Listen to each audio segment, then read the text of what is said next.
Well, good morning and happy Moon Day, everyone.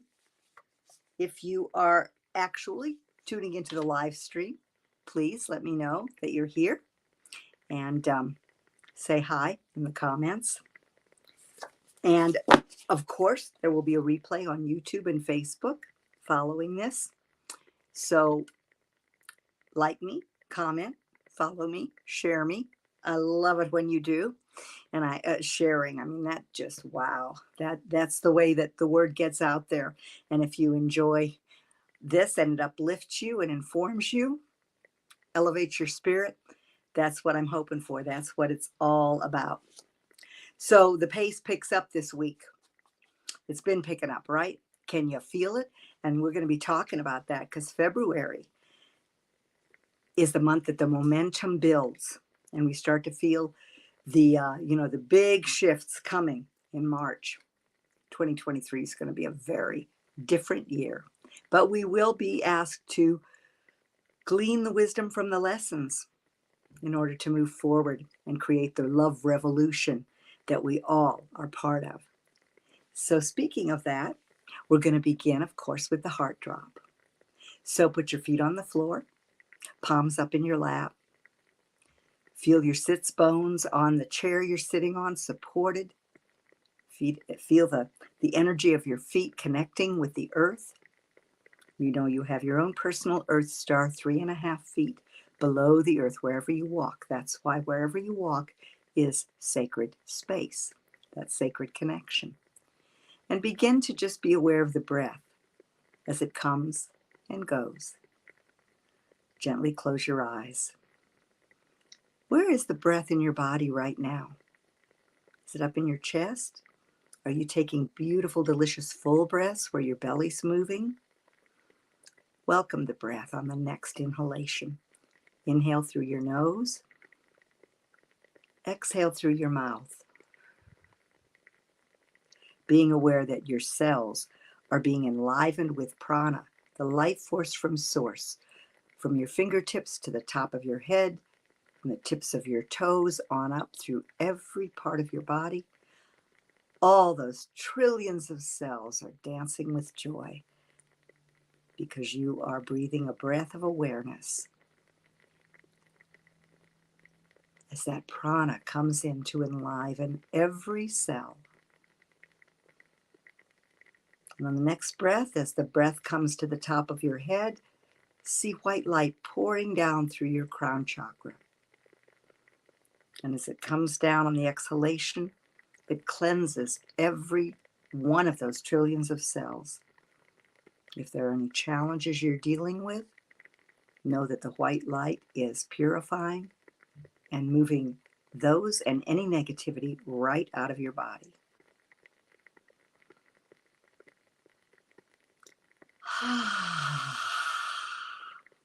It's always good to sigh on an exhalation.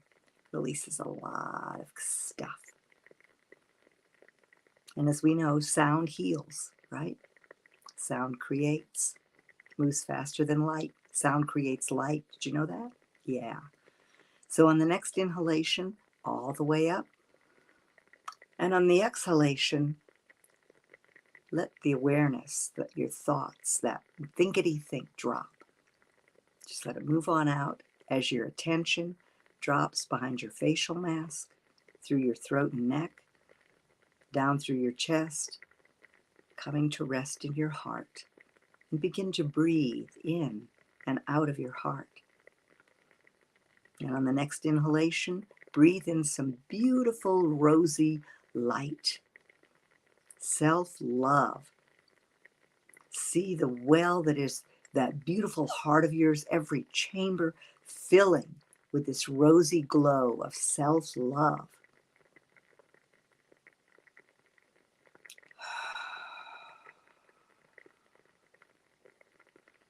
And now some emerald green light comes in on the next inhalation.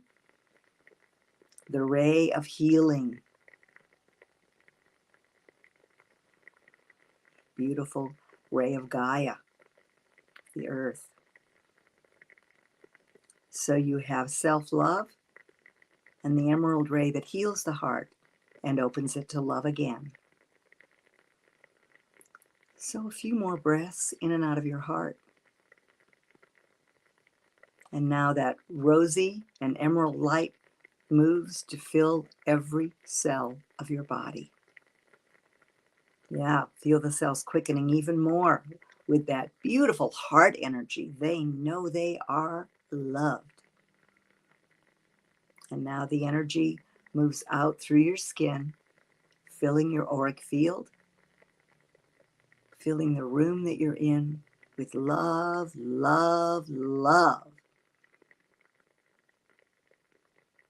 And when you are present and full, and you've primed your pump with self-love, open your eyes and come back to be with me. Yeah, feels good, doesn't it? Yeah. And as you practice that more and more, you'll find that all of your connections and interactions have to do. They will evolve. They will be different. It'll be easier to listen too when other people are telling you their stories or sharing with you.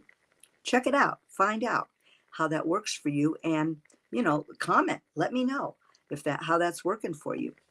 Another thing that I'm interested in knowing from all of you, whether you're watching the replay or whether you're watching me live, is how the full moon aftermath has been for you.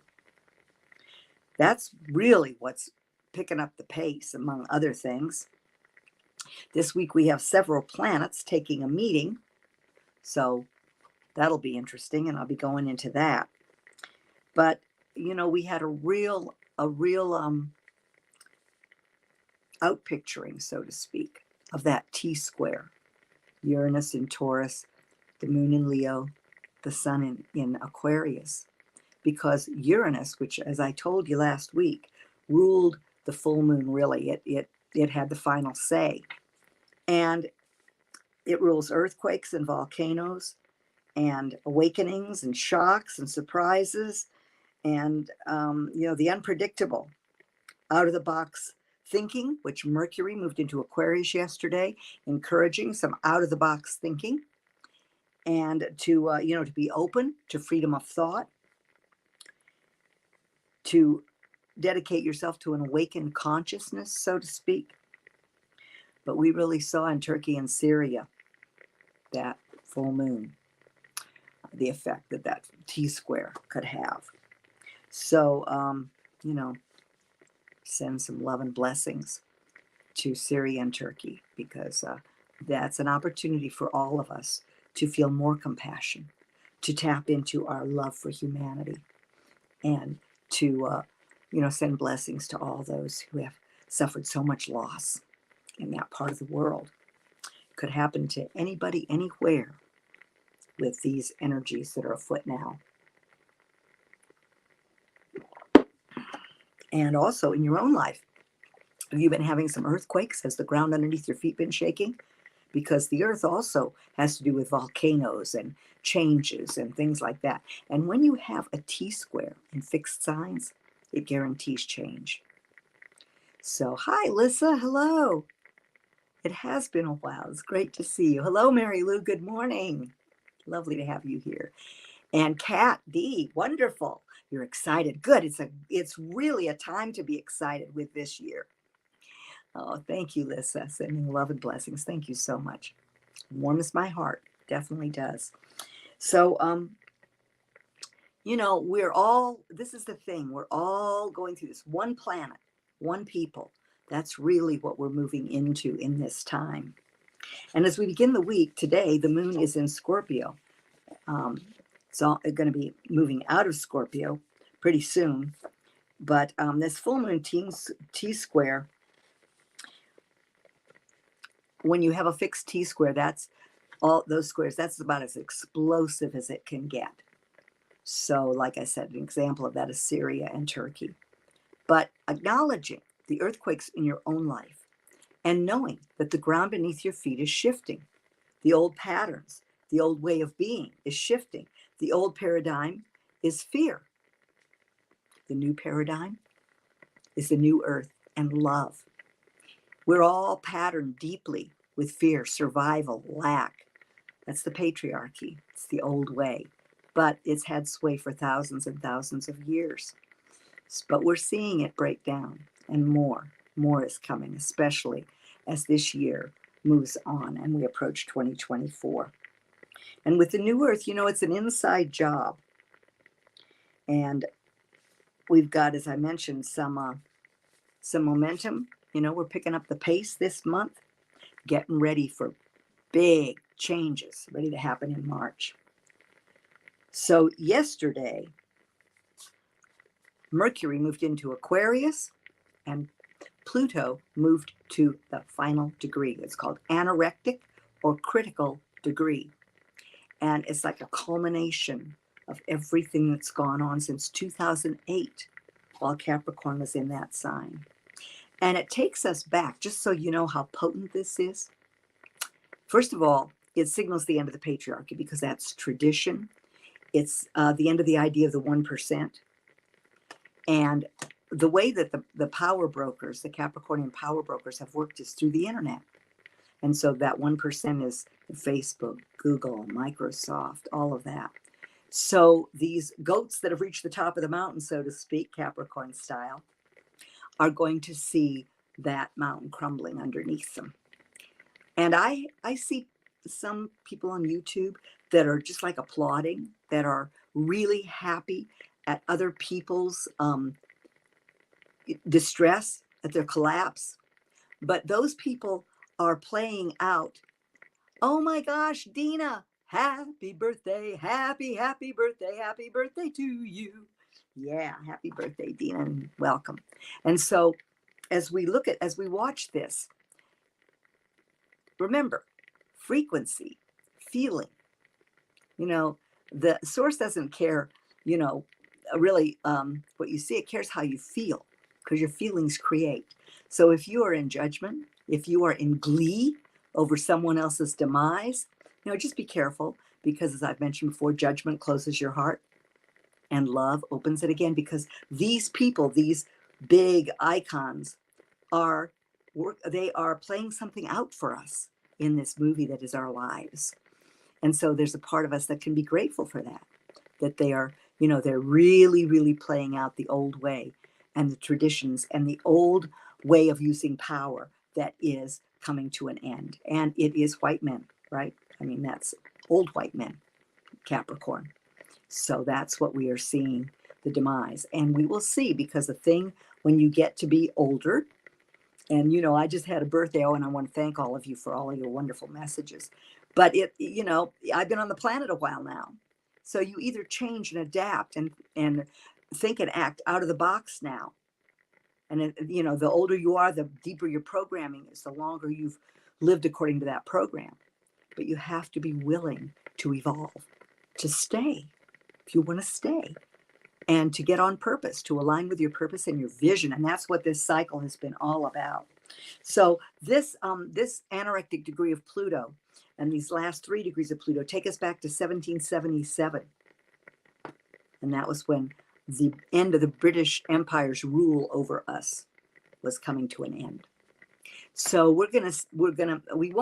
Pluto won't be completely into Aquarius. It'll move in on the 24th of March, and then it'll retrograde back through those degrees, the 29, 28, 27 of Pluto in Capricorn, to finally move into Aquarius on January 21st of 2024.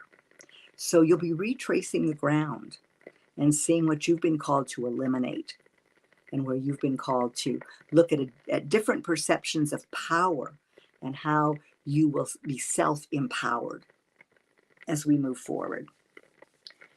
So the moon is in Scorpio, but it's going to move in to a Sagittarius at 5:30 p.m. today.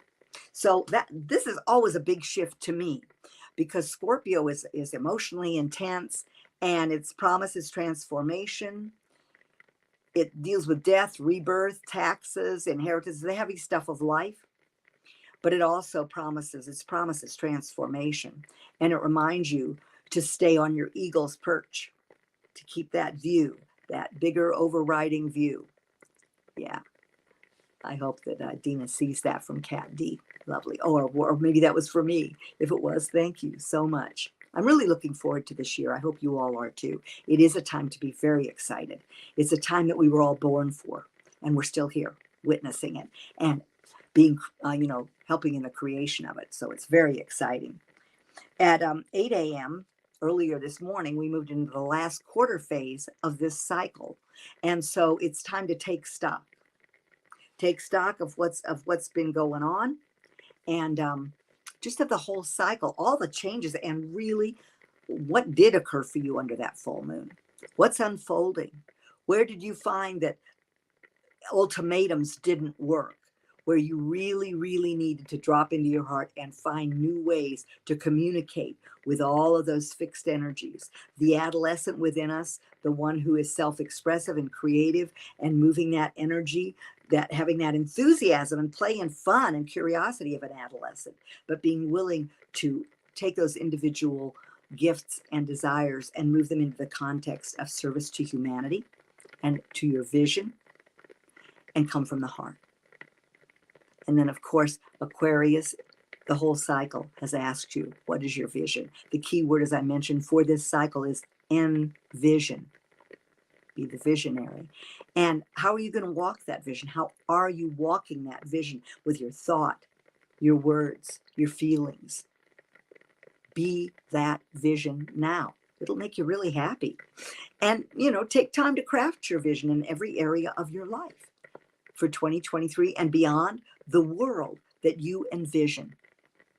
And when you really do your feelization and work with that, you'll find that you're living in it now. Unless you borrow the, what's happening with the media. If you watch the news, then you're bringing your frequency down all the time, which is the desire of the old power elite. We don't want to play that game, do we? So you are a visionary, you are a creator, and this cycle said, what's your vision for 2023 and beyond, and with the changes that are coming? For the Aquarian age, what is your vision? How will you use your unique brilliance to live out of the old box? So in the last quarter, we take stock and we get a shift in attitude.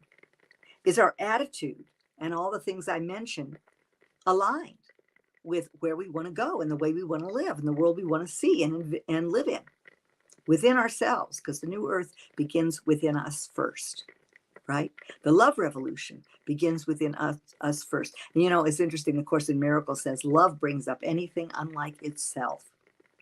So I think we're all having that experience. We get to see, is it really out there? Is there anything out there? Or is it all about self-awareness? Yeah. So, I hope you're journaling, because journaling with the moon, journaling with the phases, which a phase changes every 3.5 days. And someone's meeting with me this afternoon. I'm so excited. Pamela Keller, a wonderful, fabulous redhead, is meeting with me to help me do pop-ups on Instagram and do things so I can really keep you in touch with the phases. Because the phases those are the 8 phases of transformation in every lunar cycle.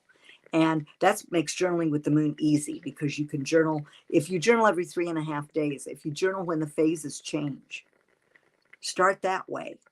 And then if you want to journal, I journal every morning, and I journal my gratitude, because everything grows and is fertilized by gratitude. So we've got the planets are taking some meetings this week, and we're going to be talking about that. As Mercury moved into Aquarius yesterday, it came out of a conjunction with Pluto at final degree in Capricorn, which I mentioned. And so that was wrapping up a theme. And now we've got, the telling of a new story.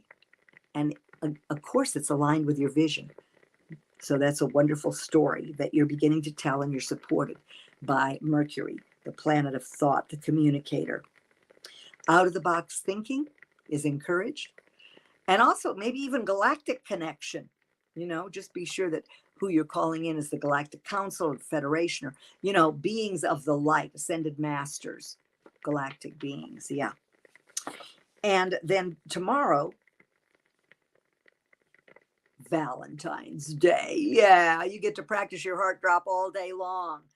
And, some people say, oh, it's a Hallmark day. Well, yes, but it never hurts to remind the collective to love, to give love, to have fun with it, Leo style, play, have fun, be passionate about your friends and your loved ones and take the opportunity to let them know. And, see if you can live in your heart all day long. Practice the heart drop, breathing in and out of your heart, being there when you're talking to people, when you're sharing with people. And that field of love that surrounds you, it's absolutely irresistible. If you have an intention to attract a sweetheart or a soulmate, or you have one already, really, it's a great day to just drop into your heart, practice it, and let it be a special day. Because there's really nothing going on. The moon's in Sagittarius, which is a lighter, airy, expansive, joyful vibration. So you've got that working for you too. And then when we come to Wednesday, you might find that maybe those connections that happen on Valentine's Day might be more wishful thinking, illusion, because Venus conjuncts with Neptune in Pisces. And Venus loves, it's exalted in Pisces, so it loves being in Pisces. And Neptune, of course, is at home in Pisces. That's a long transit. So, this won't happen again for a while. But dreams, what are your dreams? What are your visions? How can you put your vision and your dreams into reality through love? But it's also a time when you might be challenged to understand the bottom line in your relationships, the bottom line in your bank account, the bottom line in your financial dealings, because Venus has to do with that, has to do with what you need. And so, as I said, you might find that love is a wish or an illusion. So, rose-colored glasses, that's one of the things that Pisces is famous for. So just be aware of that. Enjoy the day, but, don't make it too heavy, right? Yeah, because things can dissolve with Neptune in play. And the moon moves into Capricorn on Wednesday at 9 p.m. So it's more of a sober attitude added to, it's kind of helpful in a way, because it helps Saturn and the moon in Capricorn can help keep you on track a bit, but it asks you, how is your plan and your strategy going regarding your vision? Are you taking time to create one? If you don't, well, it's like that old phrase, without a vision, the people perish. So you can take that personally, because this is the cycle and we're coming to the end of it, where you really look at your vision. How do you want life to feel? That's really the place to start. How does it feel to have your home the way you want it, or be in a home you love, to have wonderful, meaningful relationships, to be really healthy, have your vitality maximized, all those things, all those areas of your life. And then on Thursday, the moon remains in Capricorn, of course, and the sun conjuncts Saturn. So this brings a serious note as the lessons that you've learned with Saturn's transit through two signs it rules over the past 5 years, but also just in this lunar cycle with this amazingly powerful full moon. What are the lessons you've learned? Because the taskmaster, the lesson giver, the teacher of the zodiac is Saturn. So the sun's going to light that up. Sun in Aquarius. And then on Thursday at 6:38 p.m., we move into the balsamic phase of the moon, and the light begins to diminish until we are in the depth of the dark prior to a new moon. So the balsamic phase is a phase when light equals energy, and you are a light being. You're a lighthouse for spirit, right? Shining your light into the world and into your own life on your path. So as you move into the balsamic phase, just be aware your energy may be lower. Now, I was looking at the Chinese clock, where every organ regenerates itself. Every 2 hours, you have a different organ. So around 1, 2 in the afternoon, it turns out is a perfect time to take a nap. You may find during the balsamic phase, I always make an effort to go to bed earlier during the balsamic phase to take as long a nap as I need, meditate. Balsamic phase, as I mentioned before, with the solstice, the veil's thin. And the balsamic phase is always a time when the veils are thinner anyway. So really spend time getting in touch with spirit and gleaning the wisdom from this whole cycle. Yeah. And look at what it's compost time. So what do you want to leave behind? The Scorpio South Node was the outlet for this energetically, for this recent full moon, because we had the T-square in 3 of the fixed signs, Sun, Moon, Uranus, Taurus. So we had Aquarius, Leo, Taurus, and then the outlet for that energy is the one fixed sign that was missing, which is Scorpio. The South Node is there, reminding us to forgive and surrender. Surrender to source and forgive old hurts, old wounds, anything, because we are moving forward. That's what the Aquarian age tells you. It is the futurist of the zodiac, telling you to move forward and dump the baggage. Ho'oponopono is so powerful. I'm sorry. Please forgive me. Thank you. I love you.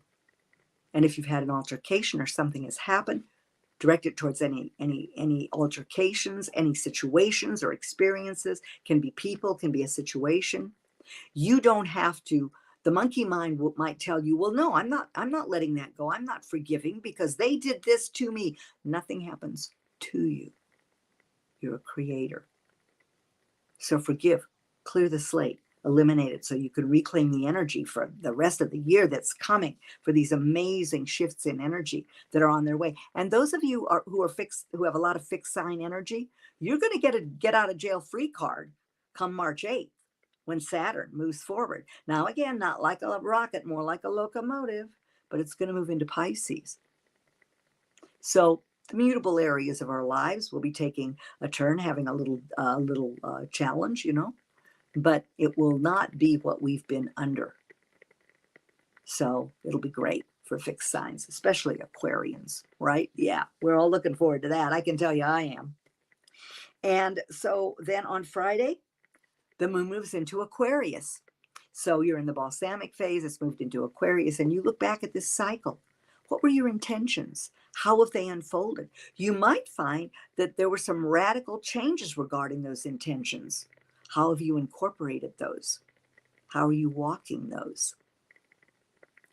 Yeah. What have you awakened to? I know for me, it's been a process where I've just like when I said earlier, not a time for ultimatums. So it's really been a time to look at how can I communicate better within myself and those challenging energies that are different in characteristic and vibration from whatever wherever you have Aquarius energy. So be willing to think out of the box. And if you're in your heart, you'll have some great results. And I'd love to hear about them. So on Saturday, the moon remains in Aquarius. Not much else going on. So, enjoy your Saturday. It's a great day to go to the farmer's market. I love doing that in the morning. If you have one that's indoors, if it's cold where you are. And then on Saturday, on Sunday, the sun moves into Pisces. And then we're going to have a new moon at 1 degree. Another new moon, super new moon at 1 degree. So it's really interesting to have the dark of the moon, which a new moon occurs in the dark, the closest to the earth in its cycle, and to be at 1 degree, which tells you that new beginnings begin in your consciousness. Yeah, deep underground in your consciousness. And so the new moon will be at 11:05 p.m. Pacific Standard Time. So Monday morning, be here with me because we're going to do some powerful intention setting. We'll talk about the lay of the land, what's going on with the planets, the messages they have, and then we will tap into that new moon energy and set some powerful intentions, do some feelization together. I'm looking forward to that. So one of the things, to think about is clearing the pineal. I've been listening to some really amazing information. And if you look at the hieroglyphs in ancient Egypt, you will see evidence of the fact that ancient civilizations sought to destroy our pineal because our heart and our pineal are connections to the cosmos. They connect us to everything, which makes us eternal and powerful. We already know we're eternal, but this has been hidden because if you look, there are hieroglyphs of the conical things that they use to destroy the pineal. So we're going to have Saturn moving into Pisces on the 8th of March. Pisces rules the pineal gland. Neptune does, which is the ruler, and it's in Pisces right now. So this is some of the work over the next year, big time.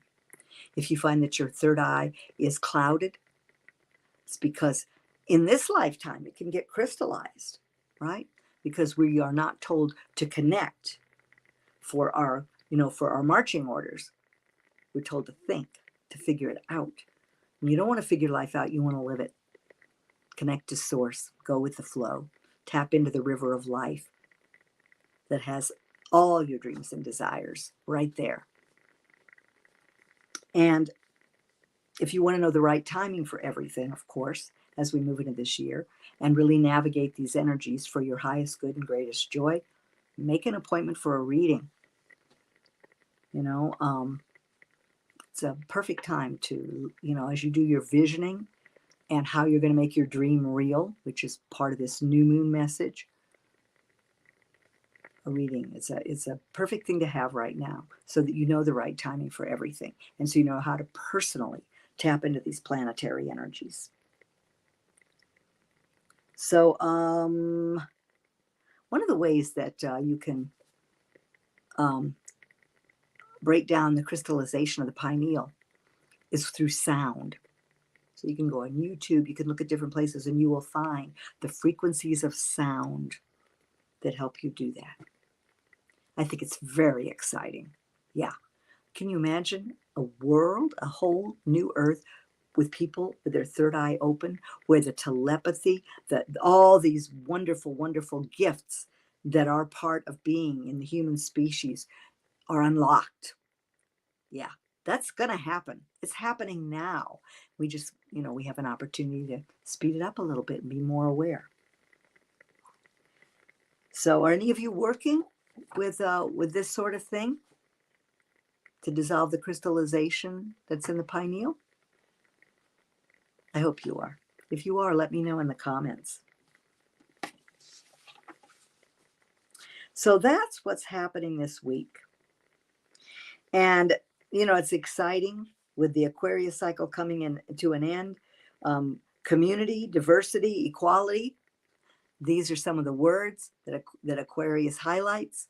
And also that Pluto at the last degree of Capricorn tells us we are moving into a time when those who perceive power that does not include community or diversity or equality are coming to an end.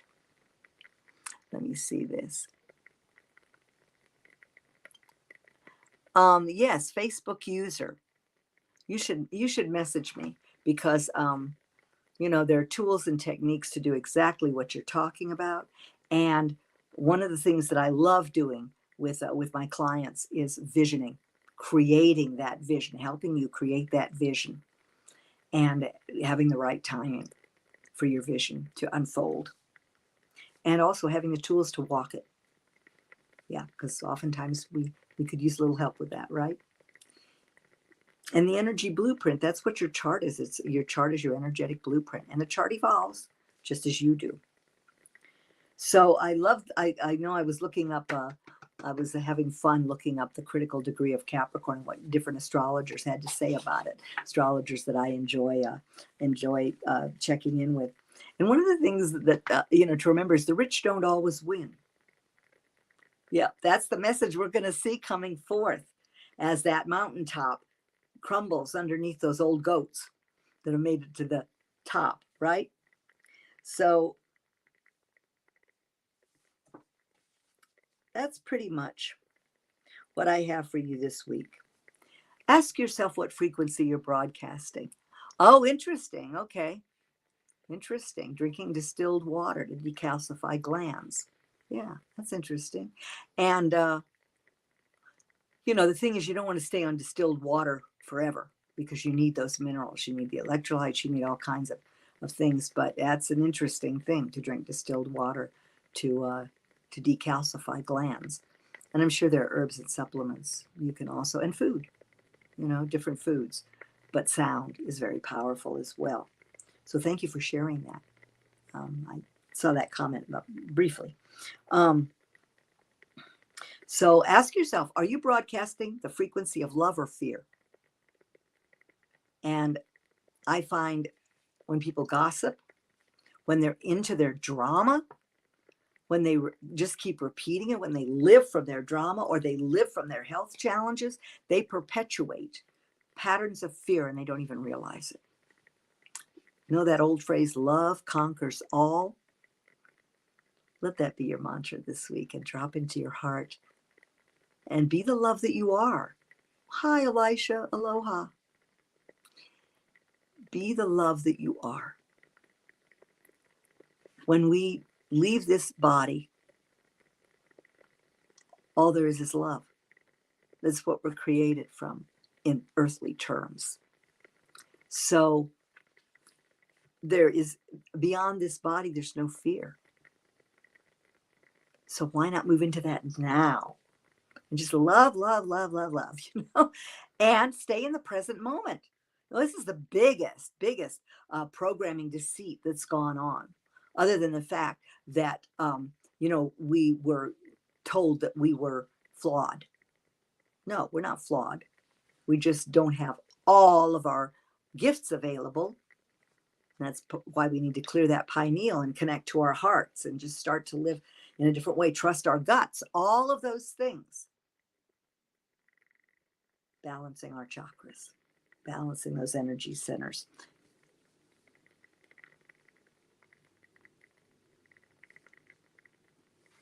So you have mastery over your individual experience.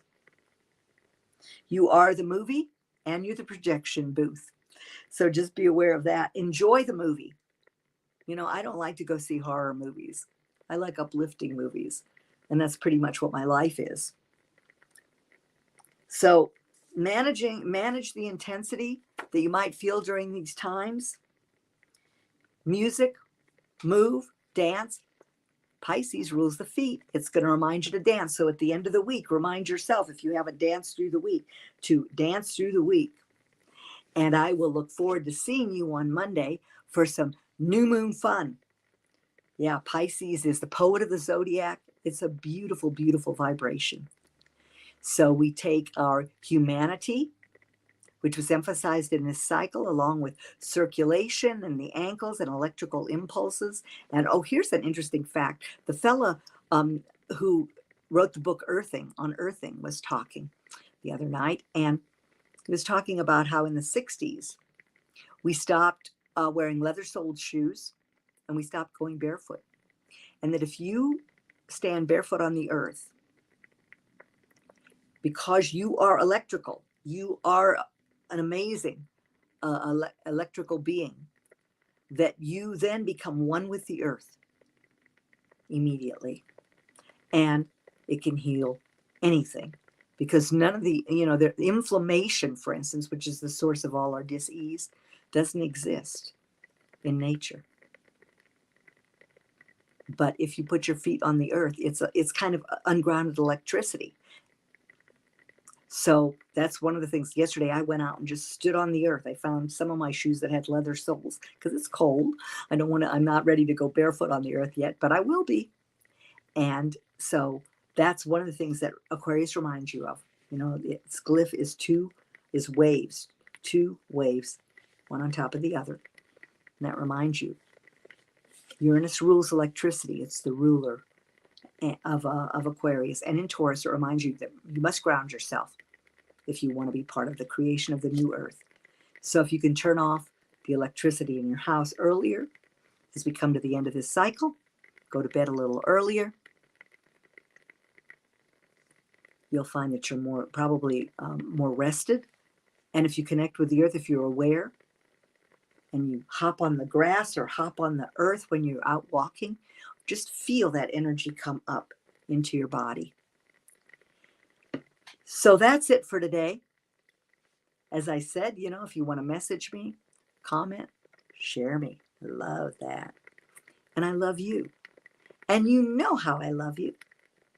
I look forward to seeing you next Monday. And until then, I love you to the moon and way beyond.